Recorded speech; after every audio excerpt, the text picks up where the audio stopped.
episode of Latinos Who Thrive. Today we have Anna Núñez, a lifelong activist who has faced death in the face and survived. Anna tells us how her life's purpose has defined her in becoming an advocate for social causes. If you have a boring, meaningless life, you are in for an adventure to learn how to put some fire and meaning into your living experience. So let's get on with our show. Anna, welcome to the show, Latinos Who Thrive. Gracias. Happy to be here. So Anna, tell us a little bit about your story. Where are you from and how did you get to become an activist? First of all, gracias for this opportunity. I am a native Houstonian. I was raised by an undocumented Mexican immigrant mother. And where's she from? She's from Juarez, okay. From Chihuahua area too. So she crossed over through El Paso and then migrated on her way over to Houston. And what distinguishes my immigrant experience lived through my mother is that she, for whatever reason, cut off ties with her family. And she was the only one that came to Houston. So we grew up without any tios, tias, cousins, grandparents, no family support. And for me, I think that's why my Latino community is my familia, right? Because my community, my church community, they are, sometimes you have to make your own family. And so, but witnessing all of the injustices that my mother endured and all of our congregation in church was mostly undocumented Latino, and seeing the struggles is what really helped and formed and shaped me into the activist that I am, especially for immigrant rights. How did that affect you in your experience, not having a foundation, a fabric of family, fabric of ancestral ties? How do you think that affected you? It affected me profoundly, but I think that's also why it helped shaped me, because I leaned into my religious family, my church, and then my faith in God to help guide me throughout my life as well. I think that's a very common experience with immigrants, that they uproot the family, they go to the States, and they break that bond. Did you ever reconnect with your biological ancestors?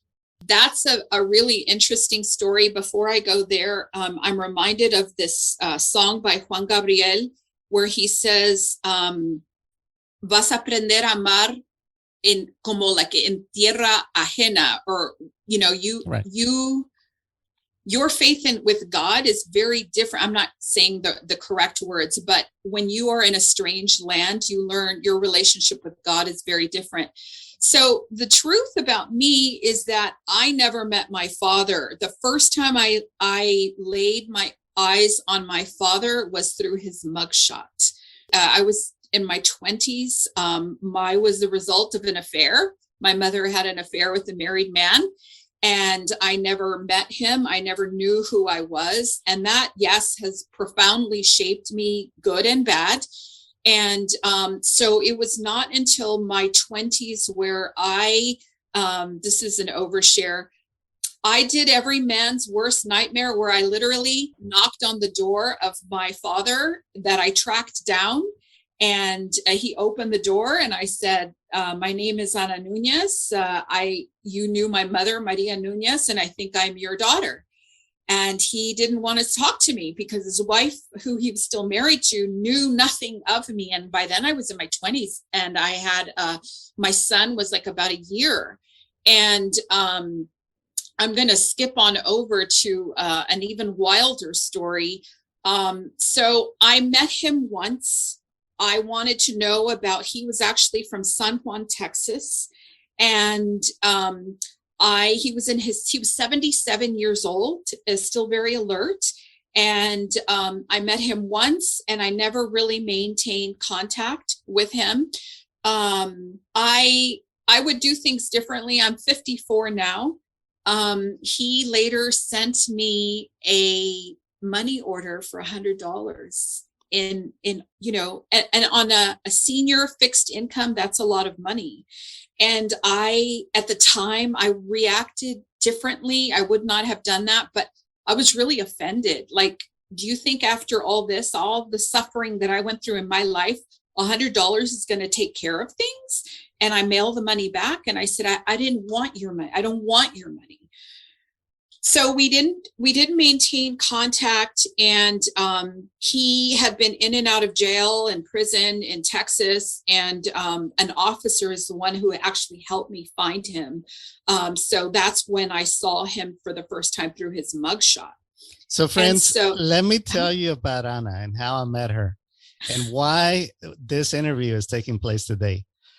I met Anna years ago at a nonprofit organization swearing in of their officers. And we hit it off instantly because she was so transparent. Most people would be deeply ashamed to reveal the roots of who they are, where they come from, with someone like you, Anna, but you are not ashamed of anything, are you? I think it's important to be authentic. And that's powerful. And let me tell you why. Brene Brown's whole ethos is about releasing shame.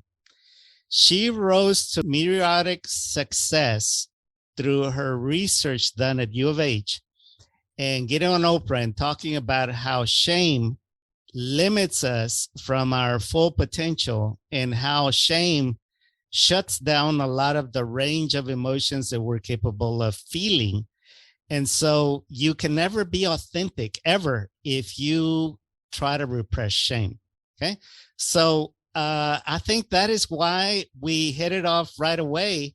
When I was talking to you, I forget, you just go from cause to cause, fighting and advocating for causes. And I even forget what cause you were advocating for back then when I met you. But you seem authentic, and without knowing you for your full history, I would have joined you in your cause and supported your cause because you have that kind of charisma, that kind of attention grabbing that stays for life. And it stayed for me for years. I mean, I'm talking about 10 years ago that I first met you. You didn't even remember where we met, but I did, because you made such a lasting impression. And so what can you tell listeners, Anna, about having that kind of authenticity to be able to be yourself and feel comfortable in your skin? I think that it's important for us to embrace los golpes de la vida, the blows of life that God gives us, that we don't choose. But I think that because of that is why I am, you said you jump from cause to cause because they're all interconnected. I am strong in voting rights because that's the way su voto es su voz, right? Because that's how our communities, our Black, Brown, BIPOC communities are able to have a voice. I understand what it's like to not have affordable housing, to not have a home. I went to 5 different elementaries, 3 different middle schools, 2 different high schools because we lacked affordable housing. I advocate for education because I know what it's like to have a subpar education, what my family endured.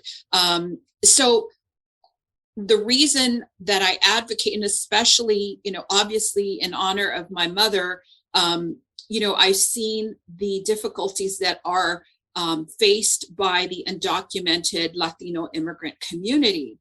And so I think that I'm very great. My mother has since passed, but I'm very grateful that I think it takes a special bit of courage for immigrants to leave the motherland, to go into a strange new land with not knowing the language, the culture, the people, without family ties, in search of a better life for their children. And I feel like we have that moral obligation to honor that jornada, to honor that sacrifice. How? And help others. Oh, helping others. Okay. Now, right. So you have made your life's purpose in helping others. Absolutely. Tell us about some of the groups, organizations, or individuals that you have dedicated time, energy, and resources, probably in your case, at times that you didn't have to give. Yes. So I have worked in public health. I've worked in, let me backtrack. I've worked in the 90s. I used to belong to a group called Latinos Unidos in Houston. Leonel Castillo had this grassroots coalition. From the 90s, I would literally go knock on doors with Naleo, Hector de Leon, Mike Martinez. We would all go and try to register our communities to vote, because in order to fix any of the injustices in our community, we have people either, there's two ways of having power in this world. One is through money, and the second is through the power of the vote. And so we have to, especially Latino community, have to make our voices heard. And the best way is through voter registration. So I've also been very involved with Maria Jimenez, who she has since passed away, but she is a long time, very highly well-respected immigrant rights advocate. So even in the 90s, I was involved with the ARCA, the late amnesty cases from the Ronald Reagan era, fighting for comprehensive immigration reform, fighting against abuses on the border.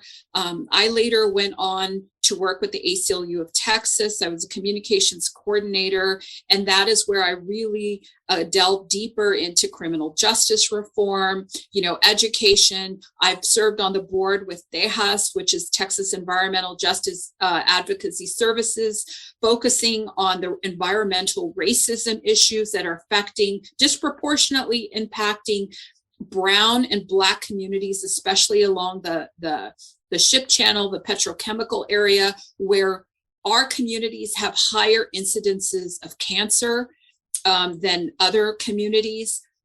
And you're a cancer survivor. So yes, but even before then, I had a daughter, and I lived in my mother's. You asked me, about the effects of growing up without a father. Well, that was one. I've had a couple of marriages early in my 20s that, you look for love in all the wrong places, searching for that love. And I have found now in my older age that the biggest love for me is the most important thing is to be a servant leader. That's how I find joy in my life, is by serving and helping others. And, but back then, so I had my daughter, and I was a single mother, and I lived in my mother's home, which is in Northside, Houston. And unbeknownst to me, it was so old, it had lead in the paint. So many homes that were built before the 1970s, paint had lead. And if you live in an older home that's peeling, all of that, the dust is lead. So as I breastfed my daughter, who I breastfed until she was almost 3, I passed lead in from my breast milk into her. And so she was affected by lead. And so in prisons, in poor communities, especially in Houston, we used to have this old organization called the Madres a Madres that was located in the near North Side area. And they, along with Texas Women's Hospital, they did a study of Black and brown young men who were in prison, and the majority of them had high lead counts in their blood, which affects them behaviorally, yes, and intellectually. So, these issues that have hit home are because I've lived them. Let me piggyback on what you just said. There was one study that was done that the crime rate in communities that started to pass laws against a certain level of lead in the gasoline, the crime rate went down. And it was tied directly to the levels of lead in the gasoline in the area. So that's been proven that the criminal mindset, we're not saying that all criminals suffer from this, but there is a correlation in the criminal mindset to the environmental contamination? Well, in Houston, another thing that I feel very passionate about is advocating against the air pollution. Our petrochemical industry has really infected our air quality. We have cancer-causing chemicals that are spewed in our communities. And so later on in life, I was affected by breast cancer. I have never drank alcohol. I've never done drugs. I've never smoked. I don't drink coffee, tea. I mean, I am clean, and I've done everything that people say you should do so that you don't ever have cancer or have a health effect. And yet that happened to me. And I think that is why I also have become an advocate for health equity. You know, healthcare is a human right as well. And so it has also shaped me. I later on went to go work with the UT School of Public Health, working on cancer prevention programs, specifically targeting, minority communities and low income communities.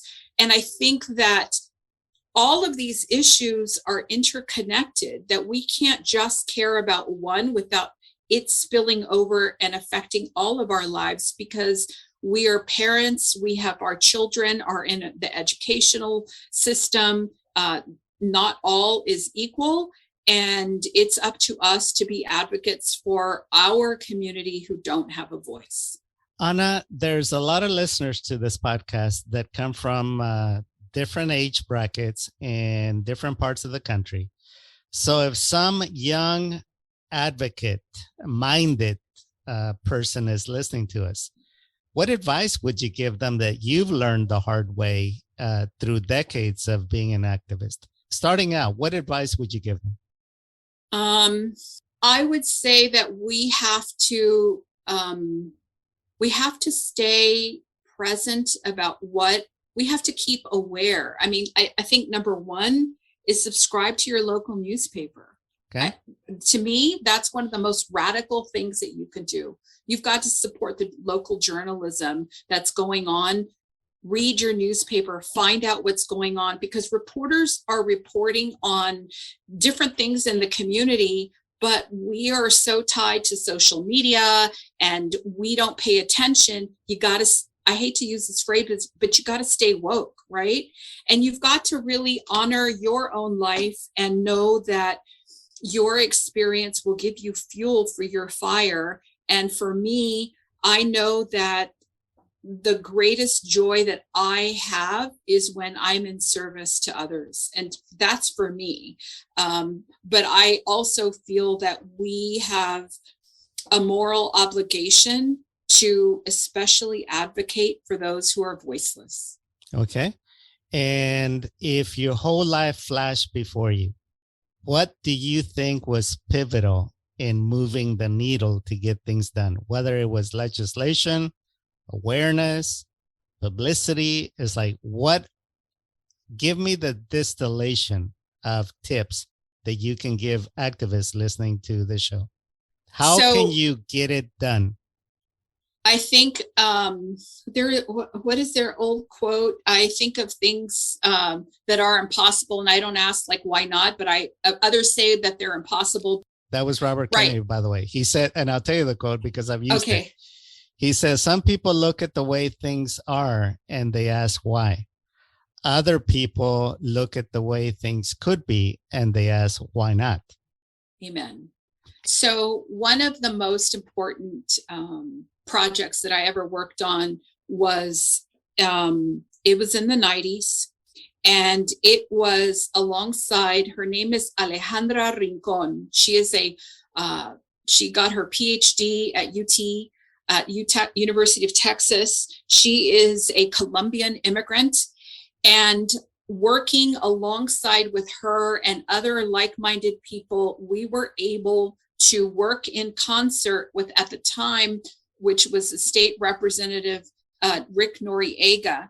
And we passed House Bill 1403, I think, or 06. And that was the first time that Texas, under a Republican governor, passed a bill allowing undocumented immigrants to pay in-state tuition in order to go to college. This was way before the DREAM Act. And so to me, that was really one of the most profound, moving pieces of legislation that we were able to do, because we were able to help our undocumented community. And it wasn't just Latinos, but there's a very old book called Drink Cultura Chicanismo by Jose Angel Burciaga, I think that's his name. And in there, he gives the story about being the piñata buster. And he talks about how many Latinos in corporate America oftentimes are the Latino buster, meaning when you're at a party and you're the one breaking the piñata, you're blindfolded, you have that palo, right? And you take the swing and you hit it and you crack open that piñata. The piñata opens up and the spoils, the candy fall to the ground, and all the kids lunge towards it. And very rarely in his book, he says, does the piñata buster enjoy the fruits of his labor? Because by the time you realize you cracked the piñata, you take off the blind, all the candy's gone, right? You look to the ground and it's gone. And I think that it's incumbent upon many of us have been the piñata busters, either in social justice activism or in corporate America, where we have been the one to take the hit. And we have very rarely, it's been the people behind us that have benefited. But I think my mind goes to my personal experience from your story. When I was studying journalism in high school, I wrote such a controversial story that my journalism teacher loved it, but the school board banned it. Oh. It was about early graduation and why students had the right to early graduate, so long as they met the requirements, the state requirements to graduate. And I was advocating for the right to graduate early, but the school board wasn't going to have it. And so my teacher fought the school board, and my story was published. So that's where my mind went with your story. And you know, we all have our story to tell of how we were the piñata breakers, the piñata buster, to be the trailblazers, to be the ones to do it the first time so that others would follow. Now, you're evergreen, and that's why I wanted to have you as a guest on the podcast, because you constantly are out there thriving against all odds, never giving up. What is it that drives you? It's like, who influenced you? Apart from your experience that you shared with us, who were your mentors or who were your idols that you looked up to? For me, it's Maria Jimenez. She was my mother in La Causa.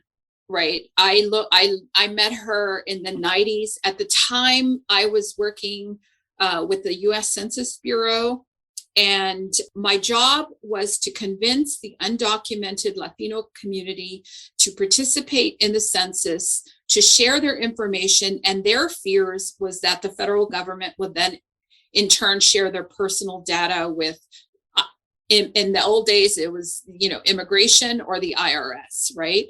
And so she was an entry into the undocumented grassroots immigrant community. And that's where I met Benito Juarez, Teodoro Aguiluz, Nelson Reyes. Those are Teodoro, Nelson Reyes, they're Central American. Benito Juarez is Guatemalan. But what I love about Houston is our diversity in the Latino community. It's not just Mexican American or Mexican based. So we have a strong Central American community. And so I think that for me, Maria Jimenez epitomized such unselfishness and great love for the community and her continued sacrifice. Now, you asked me earlier, what are some of the lessons that you would learn and that you would tell a younger activist? And I would say I had to learn the hard way to have self-love and to put yourself first and to take care of yourself, because that analogy, like when you're in an airplane and you're traveling with a child, right? You've got to put the air mask on your face first before you can save your children or those around you. And I think that she died from cancer. She died poor. She died, she sacrificed and gave so much for the community. And in the end, the community was not there for her. And it was heartbreaking, and she died alone. And I mean, she had her children, right? But her house was in bad decay. There were many prominent Latino lawyers, bankers, elected officials who said that they would help her, and they did not. And so to me, I credit my faith through giving me that strong moral compass, because at the end of the day, and this is not about religion, this is about, a God that has given us strength, but is also telling us that we have to advocate. He was with the poor, the prostitutes, the adulterers, the tax collectors. He was not with the high society. And so we have to, if we are to truly live God's word and loving one another, it is to be our fellow man's keeper and to advocate. Especially, again, I come back to those who are voiceless. I knew Maria personally. I had a couple of brushes with her as a news reporter when I was covering immigration rallies. Now, she was a firecracker. She was a guerrera. She was a warrior down in the trenches. How did her passing away affect you personally? I was just thinking about her a couple of days because I was sorry because I really miss her. I saw a news story that appeared on NPR about the legendary advocates, and her name came up. So she is a legend. No, Maria Jimenez worked alongside Gloria Steinem in the 70s, advocating for women's rights. She is known nationally. She was once stopped in an airport by a Border Patrol agent to tell her how much she is hated. She was hated for all of her work documenting abuses along the border. I mean, she has such a long, history. And, what I think is remarkable about Maria Jimenez is that she was an atheist. Interesting. So for me, like what guides me with the same fire was not what guided her. And to me, that made me admire her even more, because it was her profound and pure love for her fellow human beings, to advocate for the dignity. That's what she taught me, to advocate for the dignity and respect of all human beings, that we all deserve the right to be treated equally. And so I saw, her selfless devotion. And so how can I, in good conscience, like, especially now, like during COVID, we can't really go to marches and what have you, but I tweet daily. I'm on Twitter at Núñez_Anna, ANNA. And I'm always hashtagging the Texas legislature. We spoke earlier. I put my hat in to run for state representative, representing my hood in Northside and in the Heights area of Houston. It was a really bad timing for me, because at that time I was losing my housing, which is why I'm an advocate for affordable housing. My job was affected due to ending of grant-funded projects. So, I think it's important when you talk about like speaking to young activists. Have I had it easy? No. But people that like Maria Jimenez have been there for me, both personally, like my mother, and and as an advocate, as a shining example of always, fighting for the injustices and for other people. And I think that that is what has fueled my fire. But she is by far the greatest example I've ever known. Anna, you have lived a very storied life in being if you weren't a newsmaker, you were in the crowd. You had a front seat at a lot of events, a lot of high profile people that were the newsmakers. Now, what advice would you give the younger Anna if you could go back in time, say the 15-year-old Anna, what advice would you give her? Oh gosh. I would say go to college, don't get married young. I got married at 18. Don't do that. I would say I've made a lot of mistakes in my personal life because I didn't have the love of a father. And so, a lot of women will understand, it took me a long time for me to finally learn to respect myself and love myself and to have higher standards for myself. But I would say that you got to keep pushing ahead. You can't, you have a choice in life to either sink or swim. And I've always been of the mindset that I will be damned if I sink, right? You have got to keep pushing. And sometimes it's about getting through the day or getting through an hour. I've had horrible things happen and I've endured a lot, but I also know that has shaped me to be the woman and the leader that I am. And I say leader entre comillas, because it really is about being a servant leader. And yes, you say, okay, I'm not just one who advocates on one issue. Why is that? Because my life has been impacted by so many issues and that I feel that are important to address. And so, you have to just tienes que seguir adelante. You have to get up. Déjame decirte unas palabras de consuelo. I just finished reading the book, The Sweet Spot, The Pleasure of Suffering and the Search for Meaning. Okay. So this is a research-based book on how a life that is filled with happiness is a life that is miserable. So wrap your mind around that. A life of happiness is one that is bored, filled with boredom. There's no depth. There's no character development. And it leads a lot of people to feeling very empty at the end of their life. Okay, so here's something I feel very strongly about.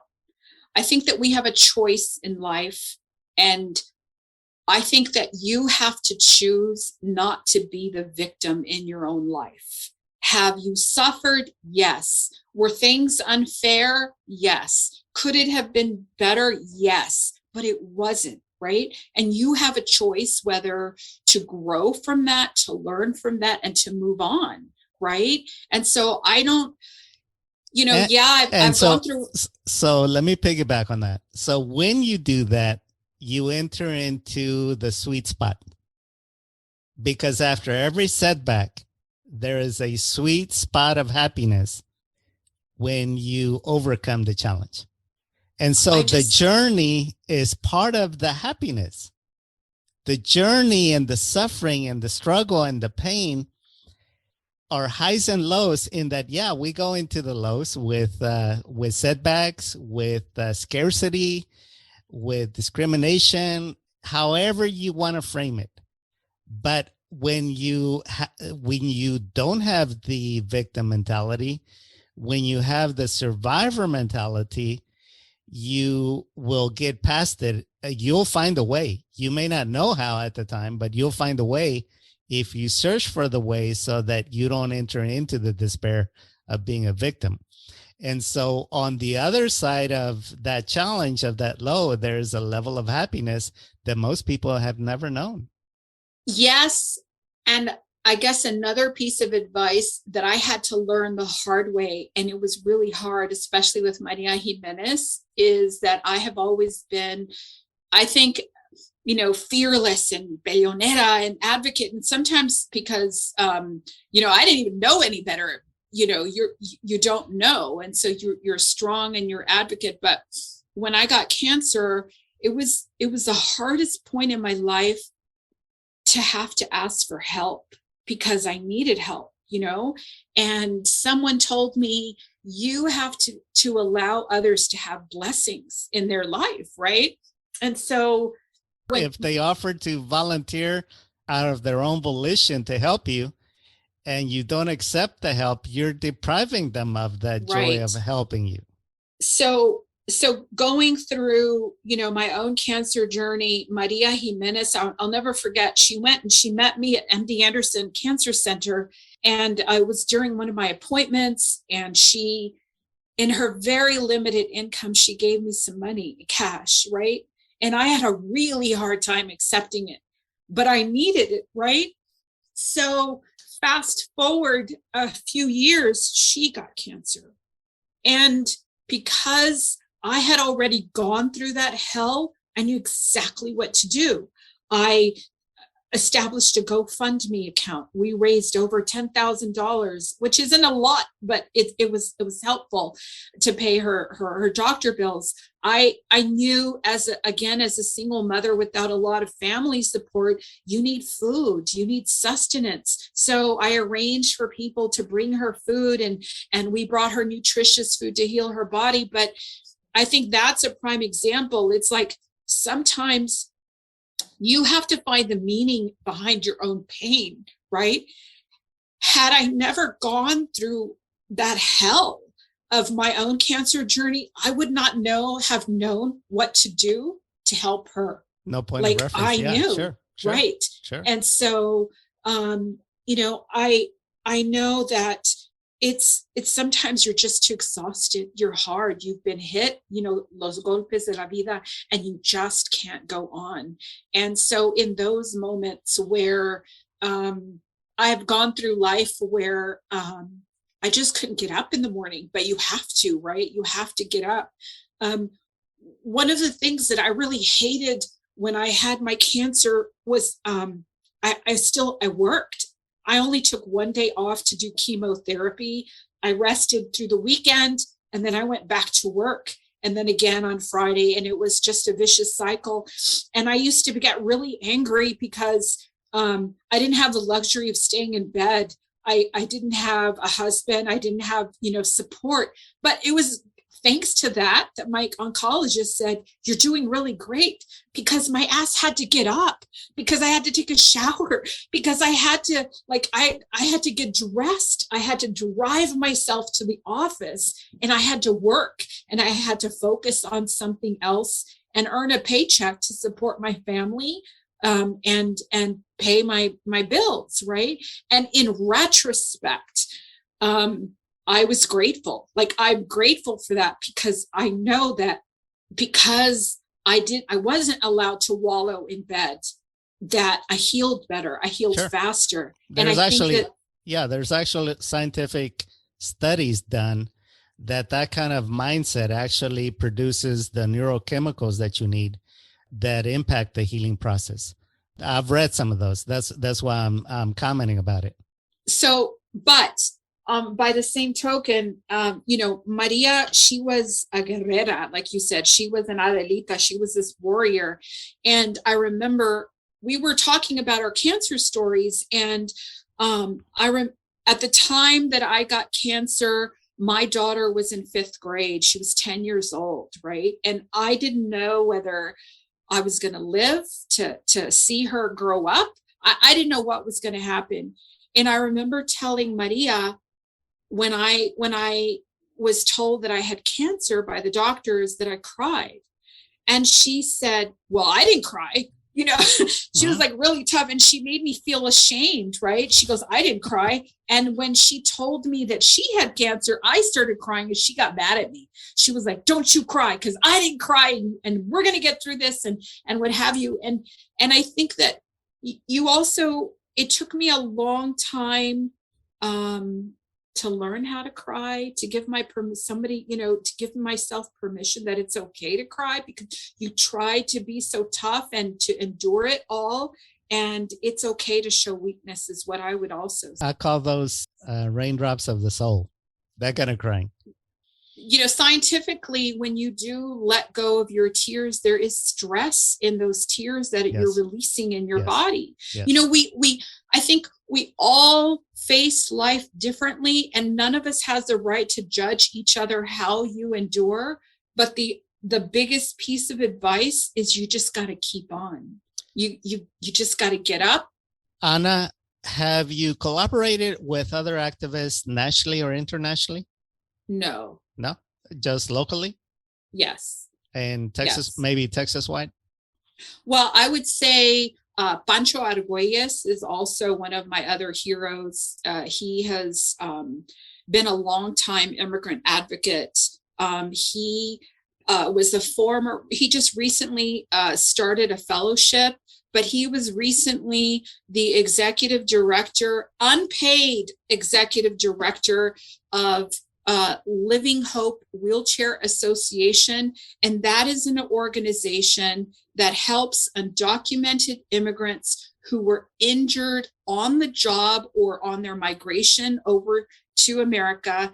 And can you imagine, we all complain about our lives, and yet, those who are undocumented have it harder. But imagine being undocumented and being paraplegic or being wheelchair bound. And so this is the organization that helps. So anytime that you think that you have it bad, people always have it worse. And so we have to do for others. We constantly have to think beyond ourselves. And to me, that has been the only way to have fire in my belly is when you think about others. Have you ever read the book Fire in the Belly by Sam Keen? I have not. You have? I highly recommend it. Fire in the Belly by Sam Keen. Sam Keen is a disciple of Joseph Campbell, the anthropologist. So it's a very good read. Okay, now, thank you. So Anna, what do you consider are some of the biggest challenges that we have as a community, for Latinos specifically, as a community, statewide or nationally? What are the challenges that you think we need to be aware of? Because you're right there in the front and center of a lot of these issues. Somebody once said, the problem with the Latino community is that, we are a people of passion, right? And if we only understood our self-worth and the giant that our community is. For example, in Houston, we are a majority Latino city. Down in South Texas, you have a majority Latino, but in power, you don't have majority. We don't have majority Latino leadership. And to me, it all stems down to, if you care about the environment, education, immigration, I can just go on and on and on. All of these issues first start with the vote. And until we get leadership that really, and sometimes you and I both know, they can be the same color as we are, advocate or represent the best interest of our communities. And so to me, the most important thing is tenemos que darnos nuestro lugar. We have to give ourselves our place and understand our value and our worth. And that starts with registering to vote. And that means all of our family, and not just registering, but voting. And our families don't. Why do you think that's the case? I think that it's a lack of amor propio, right? Self-worth, of understanding our worth as our people, and also without understanding our moral obligation that I'm talking for myself. My mother was undocumented. She didn't have the right to vote, right? She was not a US citizen. And so we have the moral obligation to represent our communities that don't have that voice. If they've made the sacrifice to our communities, and especially, those high Hispanic communities who forget where they came from, forget their roots, and forget our people. Anna, you are very well read. You're very well lived. You're very well connected. Give us 5 tips that you would give to people on how to be an evergreen person like yourself. 5 tips that they can implement. You've given us the mindset. You've given us the philosophy. What are 5 tips that people listening to this show can implement and being that vibrant person that is authentic out in the world, out in the marketplace? 5 tips that have defined you. Number 1, you got to keep your head out of the sand. You got to keep aware. Like, ignorance is bliss, but you've got to really find out what's going on and how is that impacting your community. Number 1, subscribe to your newspaper, support our journalism. That's important to me. Love yourself enough to take care of yourself. We hear a lot of this, love yourself, but how? I think that if you know your worth, know our worth in our community. And if we are, you're not going to settle for less. And so, in that book, Drink Cultura Chicanismo, it talks about how, the bad thing about our Latino community, and this was written, I think in the 80s, his book was. So, it was way back then. And he said that, the good and the bad thing about our community is that those que aguantamos, right? Aguanta, we put up, we endure, we go through so much, but then also we learn to settle for less. Let's talk about the colonias. There are neighborhoods and areas in Texas in 2022 that still do not have running water. So what are you saying? No aguantes? I'm just saying you've got to stand up. We have to stand up for ourselves and for our community, and to say, you know what? Take a stand, speak up, vote, make some noise, do something that. And now we don't have any excuse, because you can be powerful just with your cell phone. Find an organization that cares about issues that you do. Like there is NALEL, there's LULAC, if we're talking, Unidos Us, there's grassroots organizations.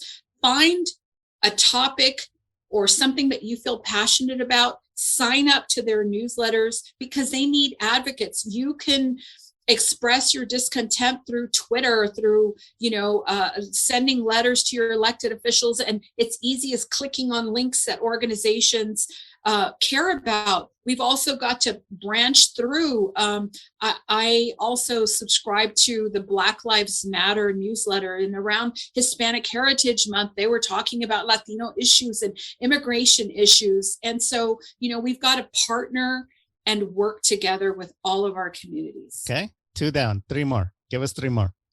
I would say the mistake that I made when I was in my 20s is that I didn't understand the importance of coalition building, and that you can get more done strategically and smarter by working in partnership with others, because then you become the piñata buster. You take the hit and the golpes, and then you don't see that the fruit, the good things happen, because you're the one that's crying foul. And so I think that I would have worked smarter and not necessarily harder, that you got to work with other people that can directly influence and change the things that are going on, and never lose sight of what is possible. And if it's not, we have to remember who we are and our ancestors. We are all here because of the sacrifices and the steps of generations of our ancestors who've allowed us to be where we are now. And I think especially those of us who were fortunate, not through any action of our own, but who are citizens of the United States of America, to still advocate, especially for those who cannot. Okay, 2 more. I think that you can't ever, I think that you have to keep it real, like you said. I think that you have to remain authentic. I think that, How can we do that? I think that, I don't pretend to be somebody I'm not. And I think that we have to really understand for ourselves what is really most important in this life. And that's, each other, our families, our connections. I think right now we're in 2022, we're 2 years into this coronavirus pandemic. And we have really seen what society is all about. There are people who are anti-vax, anti-mask. And to me, that's a really selfish thing, right? Because this is about the greater good, greater, if I'm masking, I'm protecting you against me, and I'm protecting myself too. I'm protecting other people. And we've seen, without going into the politics of it all, though, we've seen how it is important to care about our fellow man, that we're all in this together. There's no you and me. And especially you may be at a higher level, but it's undocumented immigrants that are preparing your food, that are growing your crops, that are building your homes, that are, and if they have COVID, you're going to have COVID too. And so we've got to care about everybody in our community.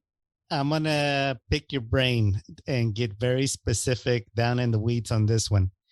You are a writer. You do a lot of PR. You've written probably hundreds, if not thousands, of press releases.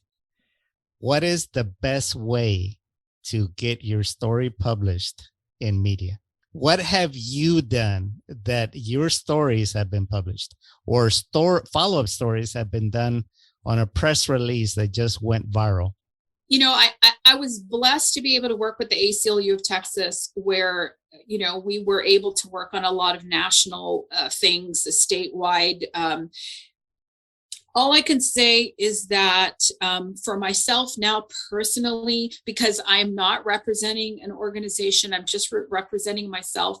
For me, how I continue my advocacy daily, and it's not about burdening yourself with, I've got to, how I can't ever publish anything. I tweet every day. I post on Facebook. But I tweet more about public policy issues. I subscribed, this is a nerd in me. I subscribe to the Houston Chronicle. I subscribe to the Washington Post and the New York Times. I read them every day. And I can't help myself, but you read the Texas Tribune, stay connected to what's going on in our community. Reporters are reporting on it, but they need to be elevated too. And so how I do it is I elevate stories and things that people need to be aware of that get buried sometimes. Which, by the way, that's how you got on my radar. Really? By reposting a lot of Washington Post stories that are informative and very interesting to read. So I concur with you. Well, thank you. All right. Well, folks, there you have it. This is Anna Núñez Unplugged. The real story behind the story. Gracias de todo corazón. I appreciate it. Have a and good thank one. you for all that you do for our community. It's so important. And you too have been, you mentioned this in the beginning, is that there are difference in leaders about those who are fly-by-nights and those that are in it for the long haul. And you too have been there and for the long haul. And, those are the people that are really, truly authentic and that care about our community. Yes, we have to. You. No hay de otra. Tenemos que unirnos y tenemos que seguir luchando y tenemos que seguir prosperando. Adelante. Amen. Thank you, Anna. We'll keep in touch. Gracias. Un abrazo.